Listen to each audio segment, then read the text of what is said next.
Hey guys, and welcome to part 2. So back to what I was saying. The teacher was yelling at me, and she was calling the school counselor because I was actually getting so furious at her and the other student, John. And so I'm like, okay, you know what? Just hurry up and send me. So she's calling it, and then John screams at the top of his lungs, "Get out of here! Go back to your country! Nobody wants you here." And then I was about to blow. I was literally about to scream so hard, and you know what? I had enough. I had enough of getting bullied by him. I just started sobbing so hard that the teacher finally understood the situation and went up to him and started calling him out. At that moment, I was honestly about to break. So, you know what I did? Me being my harsh little self, because I'm so upset, I leave the classroom because of how rude this is being. So I leave the classroom, and then the outside of my classroom, I'm literally sitting down, just crying, sobbing.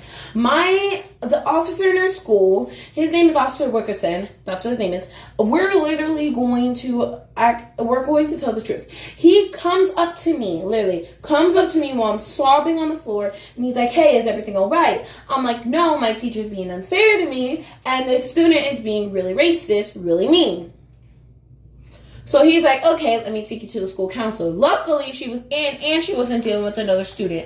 At that moment, I was just sobbing my eyes off, literally. My eyes were completely red. I didn't know what to do. I was literally just sobbing. I get into the room. Officer Wilson explains what he knows from what I told him about how the teacher was being rude and how the student was being unfair to me and being really racist.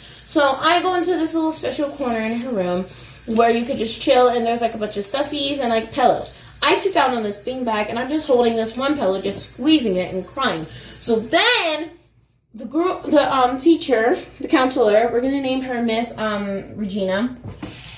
She comes up to me, and she sits on the beanbag. She also has this assistant with her. We're going to call her Miss Jenny. But they're both sitting on the beanbag talking, and they're like, "What happened? Please explain."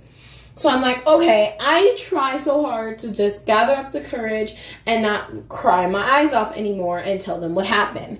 So again, follow up with part 2.